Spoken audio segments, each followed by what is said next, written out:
বিসমিল্লাহির রহমানির রহিম।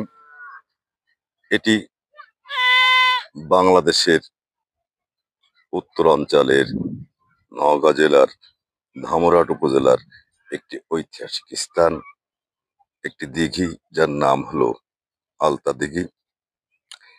এটি ১২৯ বিঘা জমি উপরে এই দিঘিটি।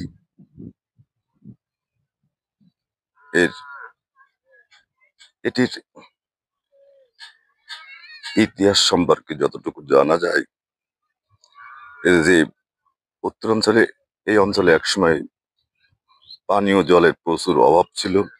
তখন প্রজারা রাজদরবারে এসে পানির জন্য তারা সমবেত হতো। তখন রাজমাতা উপর থেকে দেখে তার হৃদয় দাগ কাটে এবং রাতে ডিনারের সময় রাজা শিবনাথের সাথে রাজমাতা বলে যে, তুমি আমার একটা কথা রাখবে? তখন রাজা শিবনাথ বলে, হ্যাঁ বলো। তখন বলে যে, কালকে সকালবেলা আমি যখন হাঁটতে বের হব, তখন যতদূর পর্যন্ত হাঁটতে পারবো ততদূর পর্যন্ত একটা দিঘি খনন করে দিবে, যাতে প্রজারা এইখানকার পানীয় জল নিয়ে তাদের প্রয়োজনীয় কাজ মেটাতে পারবে। যে কথা সেই কাজ। পরের দিন রাজমাতা,